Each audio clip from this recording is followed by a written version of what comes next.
नमस्कार मंडळी, श्री स्वामी समर्थ. मंडळी, तुम्ही योग्य व्हिडिओ निवडला आहे. चला तर आज तुमच्या मुलांच्या भवितव्याबद्दल थोडंसं बोलूया. गुढीपाडव्याच्या निमित्तानं गुढीपाडव्याला तुम्ही सकाळीच उठून तुमच्या मुलाला हे करण्यासाठी सांगा. म्हणजेच तुमची मुलं फक्त लहान असेल असंच नाही, तर 10वीच्या मुलांसाठी, 12वीच्या मुलांसाठी, स्पर्धा परीक्षा देणाऱ्या मोठ्या मुलांसाठी ही तितकीच महत्त्वाची गोष्ट आहे. नवीन वर्षाची सुरुवात, पण एक अशी गोष्ट आहे जी आजही 90% लोक पूर्णपणे दुर्लक्ष करतात. उद्या गुढीपाडवा आहे. जर उद्या सकाळी ही एक छोटीशी गोष्ट केली नाही तर कितीही अभ्यास केला, जर तुमच्या खरंच लक्षात बसत नसेल आणि आठवत नाही तर मेहनतीचं फळसुद्धा कमी मिळतं. आणि सगळ्यात धक्कादायक गोष्ट म्हणजे लोक मंत्र म्हणतात, पूजा करतात, पण तरीसुद्धा परिणाम का मिळत नाही हे त्यांना कधीच कळत नाही. देवाचा मंत्र म्हणते मी, जसं की आपण सरस्वती मातेचा मंत्र, ओम नमः शिवायचा मंत्र, जो काही मंत्र असेल आपण म्हणतो, तो आपल्या आयुष्यावरती योग्य परिणाम करत नाही. तर हा व्हिडिओ शांत चित्ताने पहा, शांत मनाने पहा, पूर्ण पहा. कारण प्रत्येक व्हिडिओला, प्रत्येक मिनिटामध्ये एक वेगळा अर्थ, एक वेगळा फायदा या मंत्राचा होणार आहे. तो मंत्र कोणता आहे, कसा करायचा आहे, कसा म्हणायचा आहे, नवीन वर्षाची सुरुवात कशी करावी, आपल्या मुलांनी कसं राहावं, हे सर्व काही मी या व्हिडिओद्वारे तुम्हाला सांगितले आहे. तर व्हिडिओमध्ये शेवटपर्यंत नक्की थांबा. व्हिडिओ तुम्हाला थोडासा बोर जरी वाटला तर पॉज करून नंतर पहा, पण नक्की पहा, पूर्ण व्हिडिओ पहा. तुमचं आयुष्य बदलून जाईल, तुमच्या मुलांचंही आयुष्य बदलून जाईल. कारण तुमच्या नमस्कार मंडळी, श्री स्वामी समर्थ. मंडळी, उद्या गुढीपाडवा, नवीन वर्षाची सुरुवात, नवीन संकल्पनाची सुरुवात आणि आपल्या मुलांच्या उज्ज्वल भविष्यासाठी एक पवित्र संधी. मंडळी, व्हिडिओमध्ये शेवटपर्यंत थांबा, कारण या व्हिडिओमध्ये मी तुम्हाला सांगणार आहे तुमच्या मुलांसाठी उज्ज्वल भविष्याची सुरुवात कशी होईल ती. म्हणजेच कसा हा नियम आपण पाळावा. उद्यापासूनच सुरुवात करा. नवीन वर्षाची सुरुवात ही आपल्या मराठमोळ्या बांधवांसाठी खूप मोठी संधी आहे. मंडळी, गुढीपाडवा म्हणजेच नवीन वर्षाची सुरुवात असते. तर मंडळी, तुम्ही माझ्या अगोदरचे व्हिडिओ पाहिले नसतील तर लगेच पाहून घ्या, कारण त्यामध्ये असे काही उपाय सांगितले आहेत जे तुम्ही ऐकून तुमच्या मनात एक वेगळीच प्रेरणा निर्माण होईल. चला तर मंडळी, सुरू करूया आजच्या या व्हिडिओला. मंडळी, आपल्या पूर्वजांनी दिलेली जी आध्यात्मिक शिस्त आहे ती फक्त परंपरा नाही, तर ती खोल विज्ञान आहे, जी मन, बुद्धी आणि वातावरण यांना संतुलित करते. आजच्या काळात मुलांवर अभ्यासाचा ताण, स्पर्धा आणि सततची मानसिक अस्वस्थता वाढताना दिसते, पण यावर उपाय आपल्या संस्कृतीत आधीपासूनच दिलेला आहे. गुढीपाडव्याच्या या शुभ दिवशी जर आपण आपल्या मुलांच्या आयुष्यात एक छोटीशी पण प्रभावी अशी सवय रुजवली तर ती त्यांच्या संपूर्ण आयुष्याचा पाया मजबूत करते, म्हणजेच करू शकते. सकाळी उठल्यावर कराग्रे वसते लक्ष्मी हा श्लोक म्हणणे म्हणजे फक्त एक धार्मिक कृती नाही, तर ती मुलांच्या मनात आत्मविश्वास, सकारात्मकता आणि कर्माची जाणीव निर्माण करणारी एक प्रक्रिया आहे. जेव्हा मूल स्वतःच्या हातांकडे पाहून हा श्लोक म्हणते, तेव्हा त्याच्या अवचेतन मनातून एक गाढ असा विश्वास निर्माण होतो की त्याच्या हातातच त्याचे यश, ज्ञान आणि देवाची कृपा आहे. ही भावना त्याला दिवसभरासाठी एक सकारात्मक दिशा देते. यानंतर सरस्वतीचा मंत्र जप केल्याने मुलांच्या बुद्धीवर, स्मरणशक्तीवर आणि एकाग्रतेवर सूक्ष्म पातळीवर परिणाम होतो. या मंत्राच्या हळूहळू नाहीशी, म्हणजेच या मंत्राच्या उच्चारातून निर्माण होणारी स्पंदने मेंदूला शांत करतात, विचारांची गोंधळलेली अस्वस्थता दूर करतात आणि अभ्यासाची भीती हळूहळू नाहीशी करतात. जिथे मन शांत असते तिथे ज्ञान सहजपणे स्थिर होते आणि हीच खरी शिक्षणाची पायरी आहे. त्यामुळे मुलं फक्त अभ्यास करत नाहीत तर ते समजून घेतात, लक्षात ठेवतात आणि आत्मविश्वासाने पुढे जातात. पालकांना हेच पाहिजे असतं. मुलांनी अभ्यास करावा, त्याने समजून अभ्यास करावा, फक्त पाठांतर करू नये आणि त्यांचा आत्मविश्वास वाढावा अशी पालकांची इच्छा असते. या संपूर्ण प्रक्रियेमध्ये श्री स्वामी समर्थांची कृपा एक अदृश्य शक्ती म्हणून कार्य करते.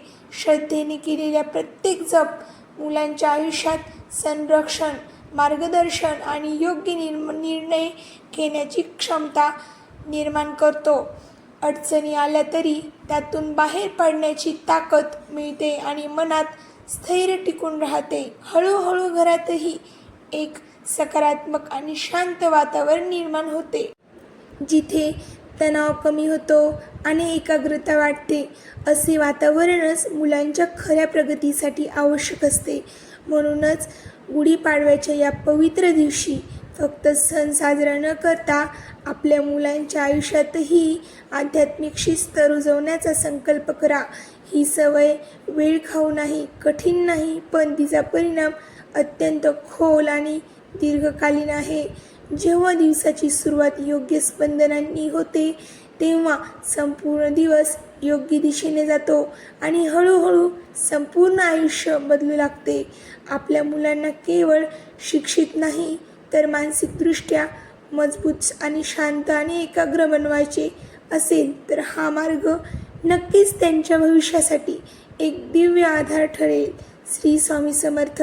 मंडळी, श्री स्वामी समर्थ नक्की लिहा कमेंटमध्ये. आणि तुम्ही जर माझ्या चॅनलला सबस्क्राईब केलं नसेल तर प्लीज सबस्क्राईब करा. आणि थांबा, लगेच संपणार नाही हे व्हिडिओ. मी तुम्हाला आणखी काही गोष्टी सांगणार आहे की ज्या तुमच्या आयुष्यासाठी आणि तुमच्या बाळांच्या आयुष्यासाठी खूप महत्त्वाच्या आहेत. आता इथून पुढे आपण या गोष्टीवर अजून खोलवर पाहूया, कारण जे आपण आज पेरतो तेच उद्या आपल्याला आपल्या मुलांच्या आयुष्यात फळ म्हणून उगवणार आहे. गुढीपाडव्याची या पवित्र दिवशी आपण फक्त एक विधी करत नाही तर आपण आपल्या घरात एक ऊर्जेचा केंद्रबिंदू निर्माण करत असतो. ही ऊर्जा दिसत असते असं नाही, ही ऊर्जा दिसत नाही पण ती अनुभवता येते. आणि सर्वात महत्त्वाचं म्हणजे ती मुलांच्या मनावर थेट परिणाम करते. जेव्हा मूल सकाळी उठतं तेव्हा त्याचं मन पूर्णपणे कोरं आणि संवेदनशील असतं. त्या क्षणी जे शब्द, जे विचार आणि जे स्पंदन त्याला मिळतात ते थेट त्याच्या अवचेतन मनात साठवले जातात. त्यामुळेच सकाळचा वेळ हा संस्कार घडवण्याचा सुवर्ण काळ मानला जातो. जर या वेळेला आपण मोबाईल, TV किंवा काही गडबड केली तर मन विस्कळीत होतं. पण जर त्याच वेळेला आपण मंत्र, शांतता आणि श्रद्धा दिली तर त्याचं मन स्थिर होतं. हळूहळू मुलांमध्ये एक सूक्ष्म बदल घडू लागतो. सुरुवातीला कदाचित त्यांना हे फक्त एक पाठांतर वाटेल, पण काही दिवसांनी ते स्वतः अनुभवायला लागतात की त्यांचं मन आधीसारखं भटकत नाही. अभ्यास करताना लक्ष जास्त वेळ टिकतं, गोष्टी पटकन लक्षात राहतात आणि सर्वात महत्त्वाचं म्हणजे त्यांना अभ्यासाची भीती वाटत नाही, कारण मनावरचा ताण हलका होतो. मंडळी, तुमचे मूल हे तुमच्यासारखेच शांत, मयाळू स्वभावाचे राहतील जर तुम्ही हा उपाय केला तर. आपण एक गोष्ट लक्षात घेतली पाहिजे की आजच्या काळात मुलं बाहेरून जितकी स्मार्ट दिसतात तितकीच आतून अस्वस्थही असतात. स्पर्धा, अपेक्षा, तुलना या सगळ्यामुळे त्यांच्या मनावर एक अदृश्य दडपण असतं. ते नेहमी व्यक्त करत नाहीत, ते त्यांच्या मनाच्या बाहेर नेहमी व्यक्त होत नाही. गोष्टी पटकन लक्षात राहत नाहीत. म्हणून मंडळी, त्यांच्या वागण्यात दिसतं चिडचिड, लक्ष न लागणं, आत्मविश्वास कमी होणं, अभ्यासामध्ये मन लागत नाही, विस्कळीत सगळं काही होतं. अशा वेळी फक्त अभ्यास वाढवून किंवा ओरडून किंवा उपयोग होत नाही, असा काही उपयोग होत नाही की त्याच्यावरती ओरडायचं, त्याला रागवायचं, त्याच्यावर चिडचिड करायची. त्यासाठी मन शांत करा फक्त त्याचं, बाकी काही करू नका. त्याच्यासाठी त्याचं मन शांत करणं गरजेचं असतं आणि हे काम मंत्रांच्या स्पंदनांद्वारे सहज घडू शकतं. मंत्र म्हणजे फक्त धार्मिक शब्द नाहीत, ते एक प्रकारचं ध्वनी ऊर्जेचं विज्ञान आहे. प्रत्येक अक्षर, प्रत्येक उच्चार मेंदूवर आणि शरीरावर एक विशिष्ट प्रभाव टाकतो. जेव्हा मूल नियमितपणे हे मंत्र म्हणतं तेव्हा त्याच्या मेंदूमध्ये नवीन न्यूरल पॅटर्न तयार होतात. हे पॅटर्न त्याला एकाग्र राहायला मदत करतात. त्यामुळे अभ्यास हा ओझं वाटत नाही, तर एक नैसर्गिक प्रक्रिया बनते. गुढीपाडवा हा फक्त नवीन वर्षाचा आरंभ नाही, तर तो एक पारंपरिक नूतनीकरणाचा क्षण आहे. कारण आपण घर स्वच्छ करतो, नवीन वस्तू आणतो, गुढी उभारतो, पण याचबरोबर आपण मुलांच्या मनातही एक नवीन सकारात्मक सुरुवात केली तर असंच करायला पाहिजे.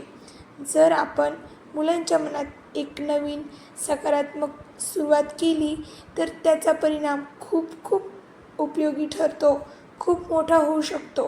कारण बाहेरचं वातावरण बदलणं सोपं आहे, पण हो की नाही, बाहेरचं वातावरण आपण बदलू शकतो, पण मनाचं वातावरण बदलणं हेच खरं काम आहे आपलं. म्हणजेच खूप अवघड असतं. या सगळ्या प्रक्रियेत पालकांची भूमिका खूप खूप महत्त्वाची असते. मुलं आपण सांगतो म्हणजे आपलं मूल आपण सांगतो की ते कमी आणि आपण करतो ते जास्त शिकतात. जर तुम्ही स्वतः शांततेने, श्रद्धेने हा जप करत असाल तर मूल आपोआप ते स्वीकारतं. त्याला जे जबरदस्ती वाटत नाही, तर ती एक सवय वाटते आणि सवयीचे पुढं जाऊन व्यक्तिमत्व घडतात. हळूहळू तुम्हाला घरातले बदलही जाणू लागतील. आधी जिथे गोंधळ, घाई, तणाव होता, तिथे आता थोडी शांतता येईल, संवाद सुधारेल, मुलं जास्त समजूतदारपणे वागायला लागतील. अभ्यासामध्ये सुद्धा चंचलता राहील, म्हणजेच अभ्यासाबद्दलची त्यांची दृष्टी बदलेल.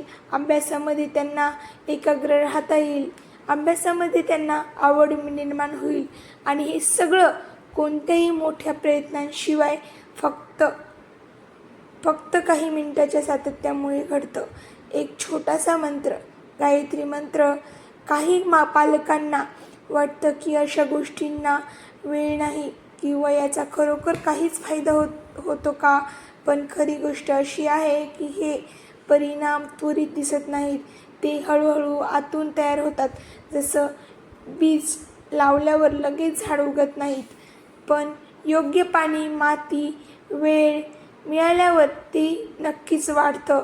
असंच हे मंत्र, ही सवय, ही शिस्त हळूहळू मुलांच्या आयुष्यात एक मजबूत पाया तयार करते आणि जेव्हा हा पाया मजबूत असतो तेव्हा कोणतीही वादळं आली तरी मूल कोसळत नाही. ते आत्मविश्वासाने उभं राहतं, त्याला स्वतःवर विश्वास असतो आणि हेच खरं शिक्षण आहे. फक्त गुण मिळवणं नाही, तर आयुष्याला सामोरं जाण्याची ताकद मिळवणं. म्हणून या गुढीपाडव्याला एक वेगळा संकल्प करा. फक्त एक दिवसासाठी नाही, तर पुढच्या संपूर्ण वर्षासाठी. आपल्या मुलांना फक्त चांगले मार्क्स नाही, तर एक शांत, स्थिर आणि सकारात्मक मन द्यायचं. कारण जिथे मन जिंकतं तिथे जग आपोआप जिंकता येतं. आणि शेवटची एक गोष्ट लक्षात ठेवा, आत्ताच्या या वातावरणामध्ये आपल्या मुलांना स्थिर आणि शांत बनवणं खूप गरजेचं आहे. आपण मुलांना काय देतो ते विसरू शकतात, पण आपण त्यांना कसं वाटू देतो ते आयुष्यभर लक्षात ठेवतात. म्हणून त्यांना शांतता द्या, विश्वास द्या आणि योग्य सुरुवात द्या. बाकीचा मार्ग आपोआप तयार होईल. मंडळी, चला तर बोला श्री स्वामी समर्थ.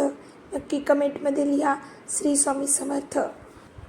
जर तुम्हाला तुमच्या मुलांच्या भविष्यामध्ये गोडवा लागत असेल तर आता या प्रवासाला अजून एका स्तरावर नेऊया. कारण जे आपण बाहेरून पाहतो त्यापेक्षा खूप मोठं कार्य आतून घडत असतं. मुलांचं मन म्हणजे एक सुपीक जमीन आहे. त्यात काय पेरलं जातं त्यावरचं त्याचं भवितव्य उभं राहावं आणि ही पेरणी शब्दांनी, भावनांनी आणि दैनंदिन सवयींनी होत असते. जेव्हा एखादं मूल सतत बाहेरील गोंगाटात वाढतं, मोबाईलचे आवाज, सतत बदलणारी माहिती आणि तुलना आणि अपेक्षा, तेव्हा त्यांचं मन हळूहळू थकायला लागतं. जेव्हा आपले शेजारचे, आपले नातेवाईक, आपले जे असे काही लोक असतात घरात, जे आपल्या लेकरांची आपली तुलना दुसऱ्यांच्या लेकरांसोबत किंवा दुसऱ्यांसोबत करतात, तेव्हा आपलं कसं मन खचतं तसंच लेकरांचंही खचत असतं. तर मंडळी, या साऱ्या ओढाताणच्या आयुष्यामध्ये मन हळूहळू थकायला लागतं. ही थकवा दिसत नाही, पण तो एकाग्रतेत, स्मरणशक्तीत आणि वागण्यात दिसून येतो. अशावेळी मुलाला अधिक अभ्यास द्यायचा नाही, तर त्याला आतून स्थिरता द्यायची असते. ही स्थिरता म्हणजे खरी शक्ती. मंत्रजप तर हा त्या स्थिरतेचा एक मार्ग आहे. मंत्रजप हा एक विशिष्ट मार्ग आहे, पण त्याच्याशी जोडलेली भावना अधिक महत्त्वाची असते. जेव्हा मूल शांतपणे बसतं, श्वास हळूहळू घेतं आणि मंत्र उच्चारतं, तेव्हा त्याच्या मेंदूमध्ये एक प्रकारची लय निर्माण होते. ही लय त्याच्या विचारांना क्रम देते, विस्कळीतपणा कमी होतो आणि मनातल्या मनात आवश्यक भीती, चिंता आणि दडपण हळूहळू विरघळायला लागतात. कधीकधी आपण मुलांना विचारतो, तुला काय होतंय? पण त्यांच्याकडे उत्तर नसतं, कारण त्यांना स्वतःलाच कळत नाही की त्यांच्या आत काय चाललंय. हीच ती अस्वस्थता असते. जिथे शब्द अपुरे पडतात आणि तिथेच स्पंदन काम करतं. मंत्रांचे स्पंदन हे त्या न बोलता येणाऱ्या भावनांपर्यंत पोहोचतात.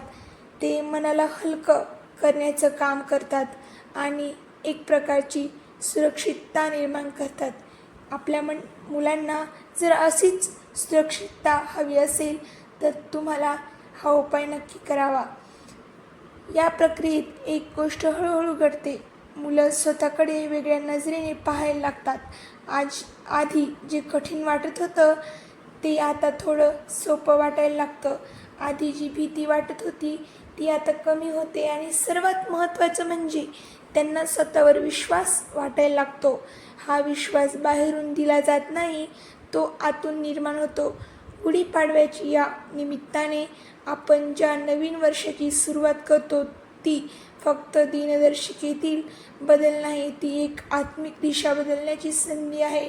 आपण ठरवू शकतो की यावर्षी आपल्या घरात कोणती ऊर्जा वाढवायची, तणावाची की शांततेची, गोंधळाची की एकाग्रतेची. आणि हा निर्णय लहान लहान कृतींमधून साकार होतो. मुलांच्या वाढीमध्ये सातत्य खूप महत्त्वाचं असतं. 1-2 दिवस काहीतरी केल्याने मोठा फरक पडत नाही, पण जेव्हा तीच गोष्ट रोज त्याच शांततेने आणि श्रद्धेने केली जाते, तेव्हा ती त्यांच्या स्वभावाचा भाग बनते. आणि जेव्हा एखादी चांगली सवय स्वभावाचा भाग म्हणजेच भाग बनते, तेव्हा ती आयुष्यभर साथ देते. हळूहळू तुम्हाला जाणवेल की तुमचं मूल आता केवळ अभ्यासातच नाही, तर त्याच्या निर्णयांमध्येही परिपक्व होत आहे. ते पटकन रागावत नाहीत, पटकन त्यांना राग येत नाही, चिडचिड करत नाहीत. ते आता शांत झालं आहे. तुमचं मूल छोट्या गोष्टींनी विचलित होत नाही.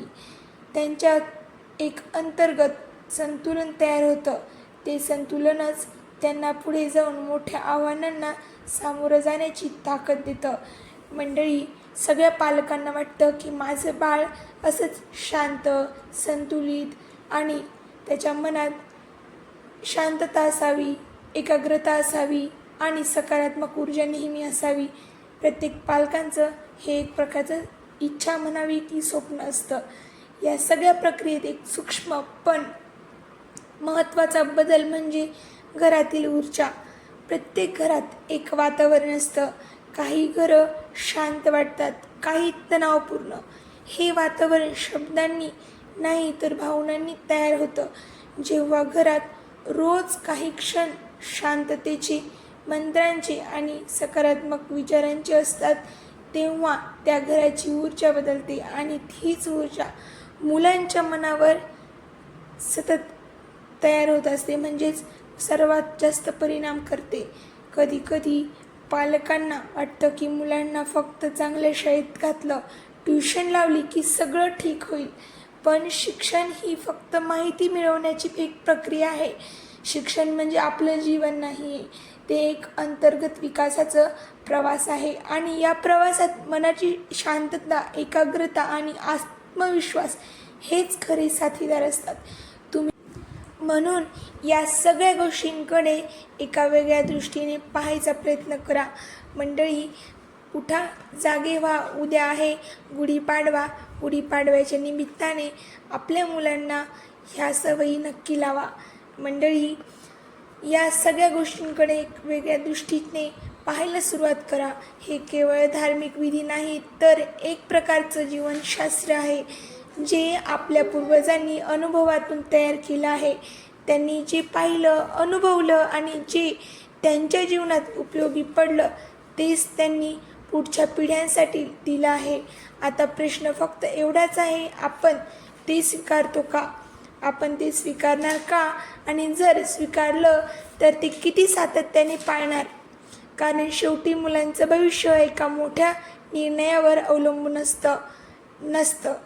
ते दररोज घेतल्या जाणाऱ्या छोट्या छोट्या निर्णयांवर उभं राहतं. आज तुम्ही घेतलेला हा छोटासा निर्णय, सकाळी काही क्षण मंत्र जपाचा, कदाचित तुम्हाला साधा वाटेल, पण काही महिन्यांनीच, काही वर्षांनीच त्याचे परिणाम खूप मोठे दिसतील. मुलांच्या वागण्यात, त्यांच्या विचारांमध्ये आणि त्यांच्या आत्मविश्वासात. आणि तेव्हा तुम्हाला जाणवेल की आपण फक्त त्यांना अभ्यासच शिकवला नाही, तर आपण त्यांना स्वतःला समजून घेण्याची कला दिली आहे. हीच खरी देणगी आहे, हीच खरी सुरुवात आहे. मंडळी, चला तर श्री स्वामी समर्थ. आज या व्हिडिओमध्ये बस एवढंच. चला तर भेटूया नवीन व्हिडिओसहित. जर तुम्ही चॅनलला सबस्क्राईब केलं नसेल तर प्लीज सबस्क्राईब करा. आणि तुम्ही व्हिडिओ म्हणजे पहिलाच व्हिडिओ हा पाहिला असेल, नवीन व्ह्यूवर्स असतात, तर माझे अगोदरचे व्हिडिओसुद्धा खूप खूप छान आहेत, तुम्ही ते नक्की पहा. आणि मंडळी, माझं चॅनल छोटंसं आहे, सपोर्ट करा. तुमच्या सपोर्टची खूप गरज आहे. धन्यवाद.